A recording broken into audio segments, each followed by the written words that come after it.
Welcome to Think Big with Dan and Qasim. Join hosts Dan Melnick and Qasim Masood as they explore big ideas, limitless possibilities, and engage with visionaries, entrepreneurs, and thought leaders who dare to dream big, get inspired, motivated, and find practical tips for personal growth. Think big, dream bigger, and ignite your potential. Welcome to Think Big with Dan and Qasim, and our guest today is Chris Pruitt. So, Chris, if you want to go ahead and introduce yourself, tell us where you live and what you do for a living. Yeah, well, my name is Chris Pruitt. I work for a large television broadcasting company. In fact, one of the largest in the United States. I'm a vice president. I run a TV station in Houston, Texas. That's what I do professionally. Of course, I'm here on my own accord today. Through the invitation of you guys. Thank you very much, by the way.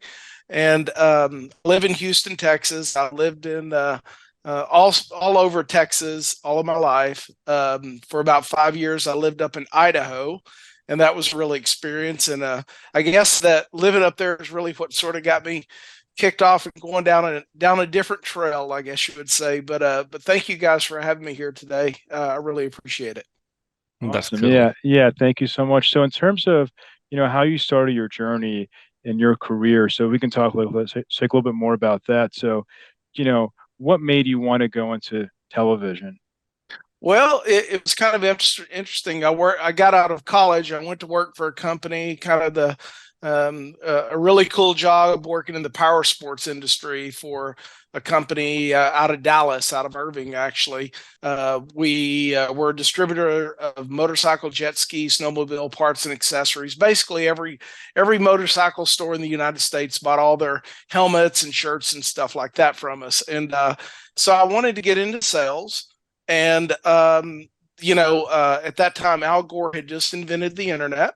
So it was brand new. And I went online and I said, where can I combine my marketing background, which is what I had there, and get into sales? Because I started listening to a bunch of Zig Ziglar cassette tapes and Brian Tracy and all these sales trainers. And I said, I really want to become a salesperson. And so I started looking at how you can combine the two.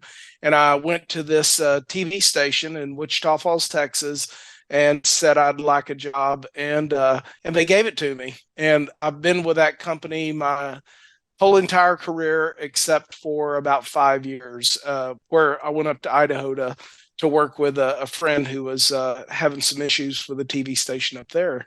And it's been an amazing journey. And in fact, just a couple of days ago, I was having a conversation with my girlfriend, Jamie, and I said, I wonder what would have happened had I not went down that road, had I not walked in that door and, had the courage to go in there and ask these people to hire this guy who has no sales experience, just a bunch of marketing background. And anyway, here I am, all these years later, and that little bitty company grew from a couple of little bitty TV stations to now over 200, and I'm part of something much bigger. So at that time, you just drove to Wichita Falls from Irving, and you knocked on their door and asked them to hire you? Well, we had made a decision. I took a big step. I kind of quit a job before I had another job. And my wife, we'd made the decision she was going to be a stay-at-home mom, and we had a 6-month-old baby. So needless to say, I was highly motivated to get to work. But we knew we wanted to move back. We were both from Wichita Falls, and I knew we wanted to move back there.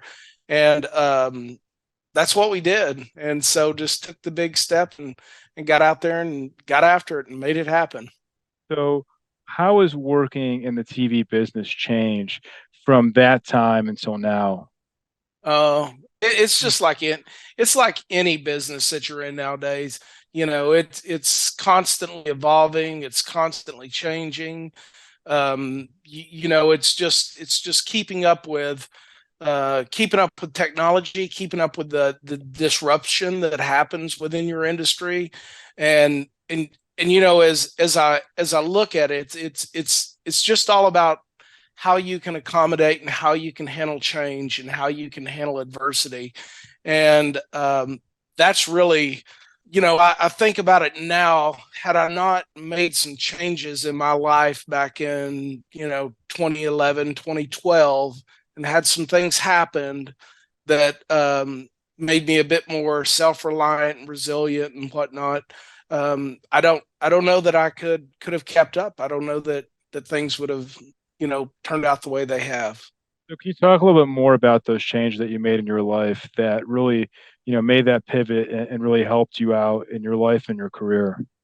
Yeah, so in 2011, my daughter, she was 11 years old at the time. She was diagnosed with lymphoma and with cancer. And long story short on that is it took 30 months of daily chemo to get her well.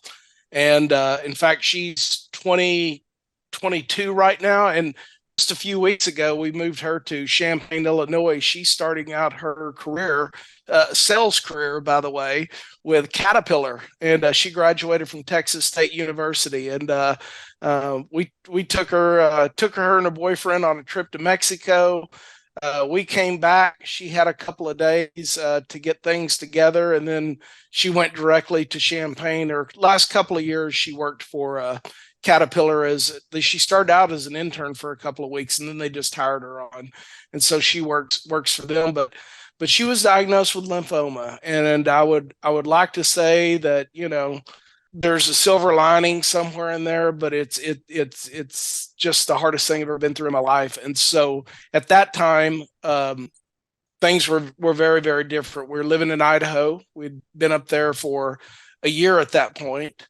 It just so happened we were in the right place at the right time, because she got into, not only if your kid gets lymphoma or leukemia, St. Jude is the best place.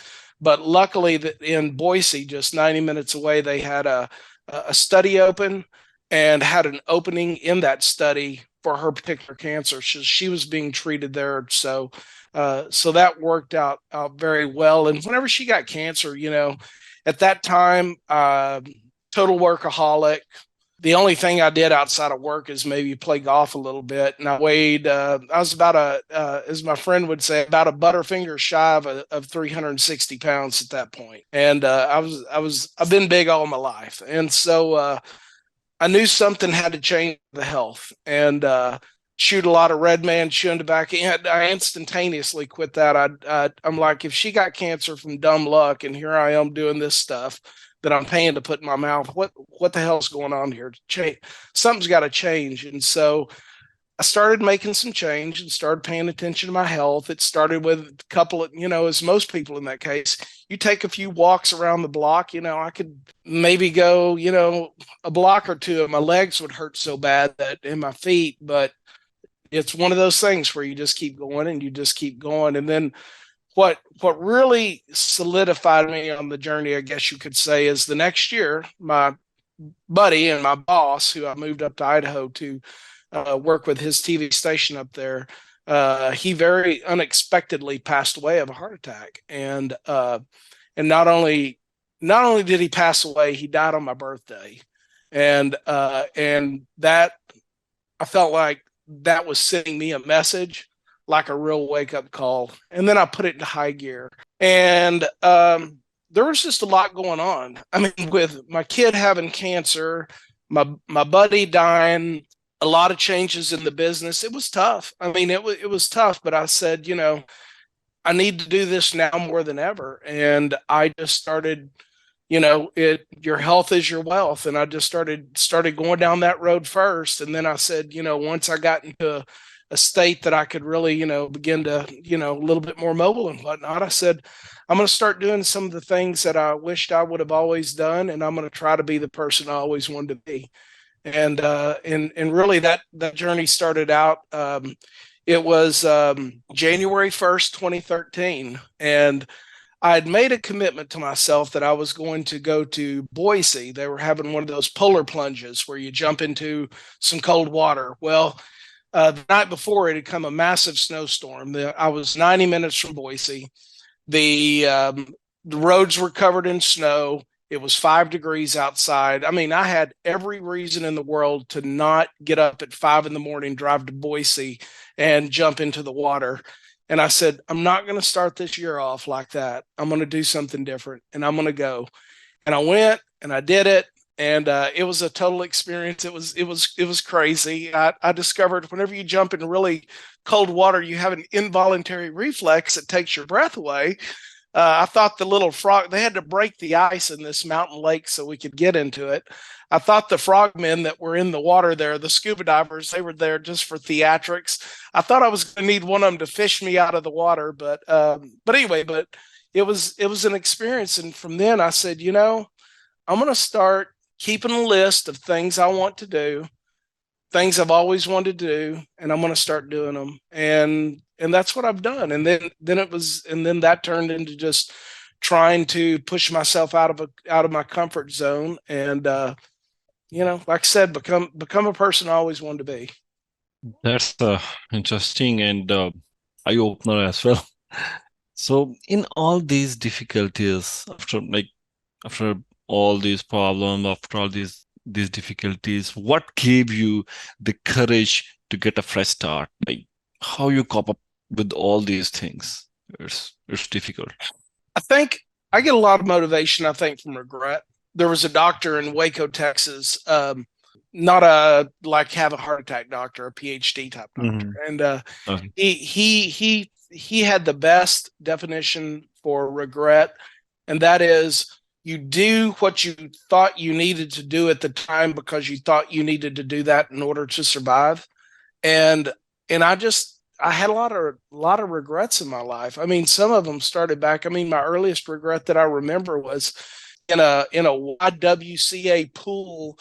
To get my swimming certificate at 9 years old, I had to jump off of a high dive, and I wouldn't jump, and I didn't get a certificate.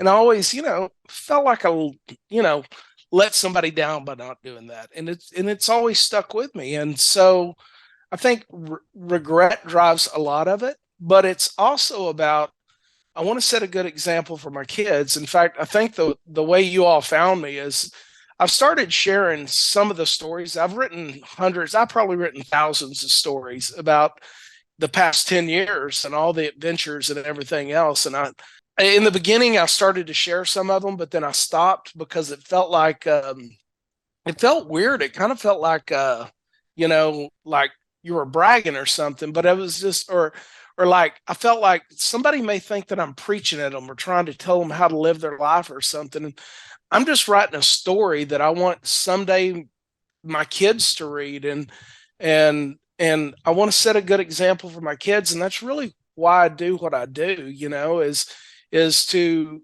get to also get my kids to the point when, like I said, when my daughter came back from this wonderful trip that we took her on to Mexico to celebrate her graduation, when she got back, she had a shirt waiting that said, expect to self-rescue, no help is coming. And that's kind of the way I want my kids to feel. I want them to be self-reliant. And, my daughter, like I said, cancer survivor, graduated from college, now has her job. I have a son in Idaho still and my kids are also different. He has hair down to way past, probably to his butt. And he has all these death metal bands and stuff that plays in. I could never have the courage. He's an awesome guitar player and a drum player. And then my other son, he was a Marine, and he got out a couple of years ago, and he's here in 2 weeks. He's starting to EMT school so he can become a fireman. And I just hope that some of this is rubbed off on them and just giving them the opportunity and the courage to get rid of some of these self-limiting beliefs that we have. It's for years and years and years, everybody in my company used to make fun of me because I wouldn't get on an airplane. If it was within 10 hours, I'm driving. So if I had a meeting in the morning at 8 and I was in Midland, Texas, I knew it would take me 6 hours to get there.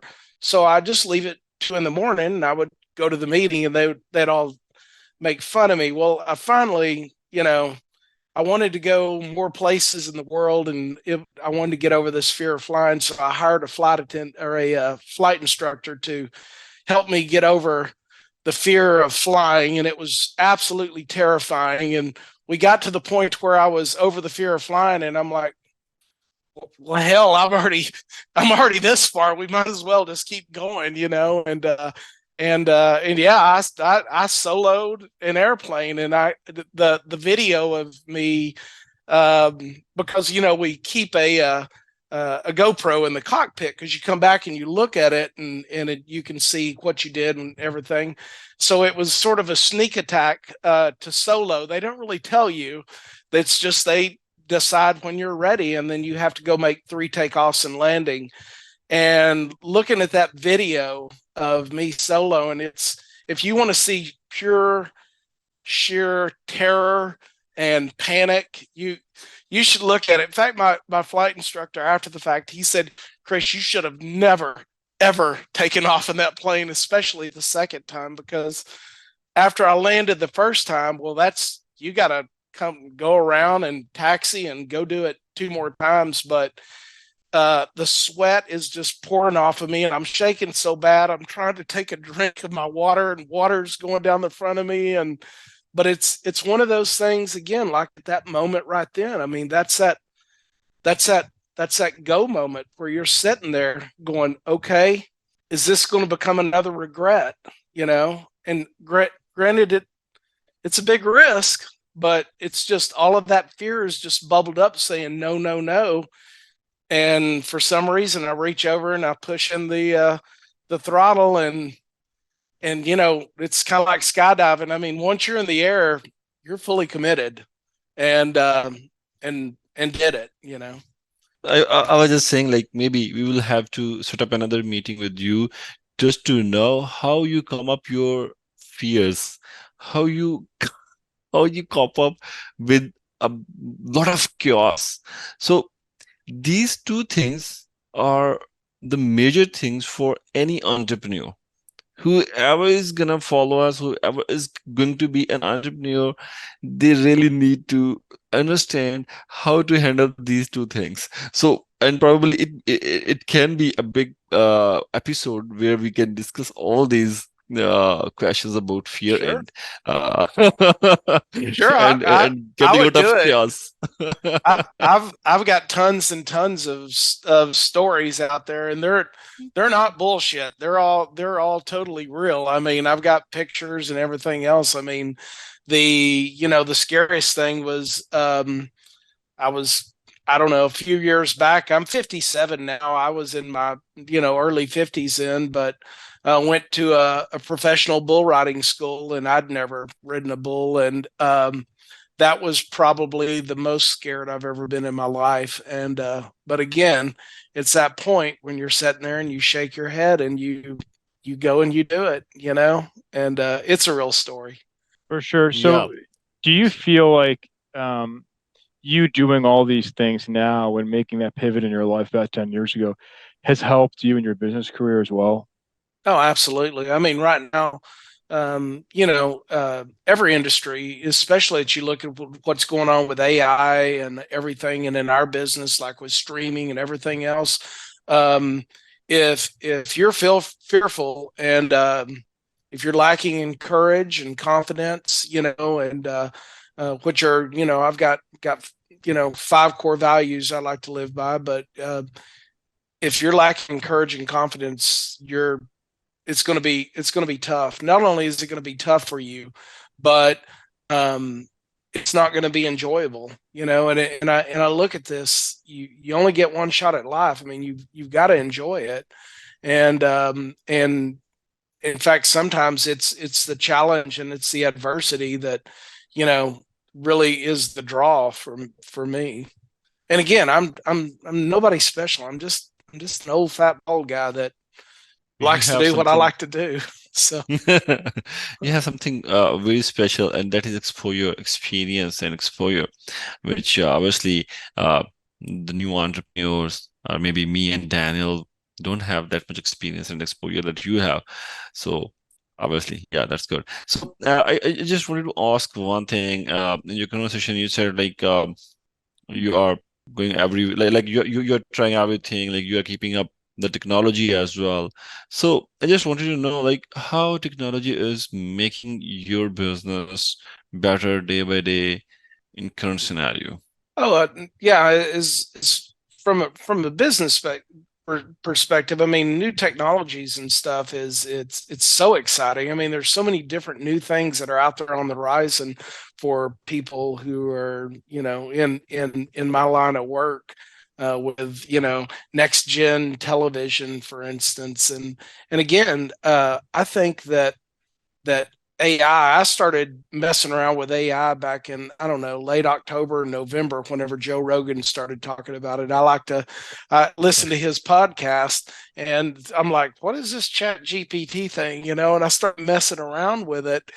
And I started trying to intentionally put that technology into my business back and I think that's what we're called to do, is figure out how can we take advantage of this, and again, you've got to intentionally disrupt yourself, because if you're not doing it, I can guarantee you there's somebody out there trying to figure out how to do it.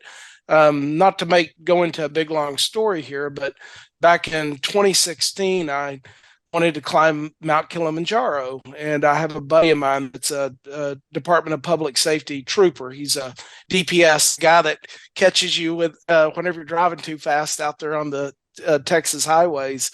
And he said, Chris, I'd like to do some of that stuff you do. And he says, but it takes a lot of money. And I said, well, if you want it bad enough, you can do it. And at that time, I was in Waco, Texas, and running a TV station, which is, takes a lot of time. I mean, it's not a 40-hour-a-week job. It's you work around the clock if you wanted to, and you probably should need to at some points. But anyway, it's a big job. And so I started thinking, how could I take on some sort of part-time job in order to be able to earn this money outside of, my other job, and keep it all held down. Well, I applied for a job at Domino's Pizza, and I worked as a delivery driver for a few months. And it was an amazing experience. It was the Domino's Pizza that was on the Baylor campus. And those rich kids that go to Baylor, they tip really well. And I'm a sales guy, so it's just selling. You get extra tips. Fresh hot pizza coming in, fresh and hot. Here quick. And but it was interesting. After a couple of days of working there, delivering pizzas, I figured out very quickly. I'm like, these people are not in the pizza business; they're in the technology business. And I'm sitting there looking at, so they have that. The ingredients that they can put on a pizza there, and if you were to do the combinations and permutations, of how many different pizzas you could make, I mean, it's millions. And the last thing that I would do before I left the store with a pizza delivery is I would make sure that all the ingredients were correct. I never got a wrong pizza. It's like, how can you make that many pizzas? Well, because they had great systems, they had great processes, and they injected technology into what they did. I mean, instead of the old days when you'd pick up the phone or pick up the cell phone and you would call and order the pizza, you were able to go into the app. And so they disrupted themselves. I mean, it was clear they disrupted themselves, and they said, we don't want to have to do that. We want people to look at a menu and select what they want. So that order comes in and goes into the system and prints out the ticket. The person grabs it. It's all set up the way that pizza is assembled. The app, the second that person who makes the pizza passes it off and puts it in the oven, they pass that ticket. That then sends out that alert over your app saying, hey, your pizza's in the oven. The second it comes out, they hit it and it sends the next alert saying your pizza's out of the oven, it's on the way. And whenever I leave the store with it, I mean, there's the GPS. I mean, it's all technology. They just happen to deliver pizzas in the process of doing it. And it was so cool seeing that. I felt like I should have been paying them to work there instead of me paying, them paying me. And as a side note, I took the money that I made there and I gave it to the porters on Kilimanjaro. And after we, as the tip whenever we came down. Great. So how do you find the right technology a business or maybe for sales. So what's the metrics that you find, okay, this is a suitable technology for me right now? Well, whenever it comes to sales, I'm kind of I wouldn't call myself old school or new school. I'm more about, I always believe that, you got to find systems. It's always about systems and finding a system that works, perhaps for your organization, but then can be customized to work for the individual. So often whenever you're in sales, they talk about CRM or customer relationship management programs like Zoho, or I think Salesforce is the big one, And again, personally, what I think is that managers weaponize that that software system, and therefore, then the salesperson looks at it as something that is, not their friend who's there to help them plan and organize their day, but it's their adversary. It's that person looking over the shoulder. And so I always believe you got to look at things and say, how can I use whatever technology is to help this person, advance the conversation, advance the sale, and then ultimately, after the sale is made, service that client and give the highest level of customer service that you can possibly give. I started using a CRM system in like 1998. I bought my own laptop computer, which was way too much money. I didn't have two nickels to rub together at the time. But I bought it, and I bought this little program called Act 2.0, and it like revolutionized the way I was able, as a salesperson, I was able to fit, not only was I able to grow in sales, the pipeline. It's about how much we can handle in our pipeline. And then it's about, not only is it the size of the pipeline, but it's the velocity that we can move people, prospects through that pipeline. And I mean, literally overnight, it was like an aha moment for me, because, it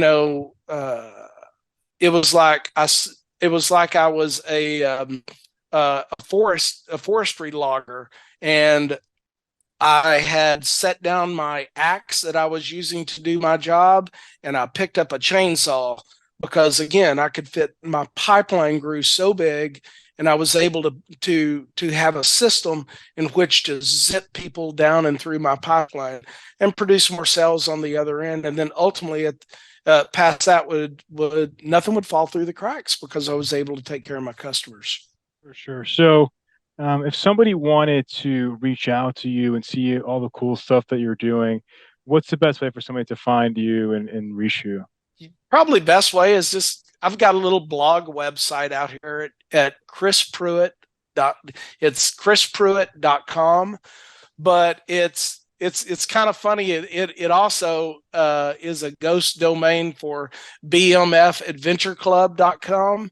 And it was kind of, I don't know, it was back in like 2015. And of course, we've all seen that movie, Quentin Tarantino, Pulp Fiction, or whatever, and it's that scene at the end where, he's getting his wallet back after, Bunny and the other guy takes it, and he says, "How do I know it's your wallet?" And he says, "It's the one that says, bad motherfucker on it," and sometimes that's what you got to do, man. I mean, you gotta, again, not to use all the, cuss words and everything here. I don't want to mess up y'all's podcast, but sometimes, man, you got to dig deep, and you got to go to a place that you don't normally go, and you got to be a bad motherfucker. And again, I'm just an old fat bald guy. I am not a BMF by any stretches of the imagination, but sometimes you got to dig, and I came up with this little BMF Adventure Club thing. I said, someday, 20 years from now, because I have nothing to sell. My girlfriend, she's a librarian. She wants me to write a book and stuff. And I'm like, I don't know about that. But anyway, I came up with this little BMF Adventure Club domain name, and I've used it ever since. But sometimes you do got to dig, it's this past weekend. I did a marathon. I was signed up for, I needed to run one more marathon. I set a goal this year to run 12 marathons this year. And I had ran 11 marathons, one half marathon, and then one 25K out in Phoenix on my birthday a few weeks ago. And I was like, okay, that's 12 marathons. I'm done and everything. But it wasn't 12 marathons. It was 11 marathons. It was one half marathon, and it was a 25K. And I said, I got to make this right. So I signed up for this habanero race out in Sealy, Texas. And I got to tell you, man, it was hot. It was real hot. And I lost a toenail here a few weeks ago in a off-road. Oh, I stopped doing road marathons too. I like doing the trail off-road because they kick your ass. And so I lost a toenail a few weeks ago doing an off-road marathon. In fact, I've got a really cool video out there of me using a box cutter cutting my toenail off, but whenever it was partially detached. But and then I had a kidney stone 2 weeks ago that I thought I was about to die. Don't know if y'all have ever had a kidney stone, but it is a horrible situation. But anyway, I went ahead and did the run last week, and there were some moments there. I mean, it was hot here in Texas, and there were some moments when I had to go into my inner BMF and say, okay, let's get this damn thing done so we can be finished. Awesome. Well, Chris, I want to say thank you so much for doing this podcast. We definitely should chat again because, to your point, you have lots of cool stories, and keep posting your content. Yeah. It's really exciting, and keep doing cool stuff and BMF stuff, I should say. Oh, there you go. I'm not. Whenever people ask me what that means, I say blowing. I started sailing here about a year ago, and I bought a sailboat. Now I'm trying to learn how to sail out in the ocean, and I tell people BMF stands for blowing money fast because that seems like that's what I do a lot these days. Sounds great. Thanks again. Thank you so much. All right, you guys take care. Thanks, Chris. Thanks for coming. Bye-bye. Bye-bye.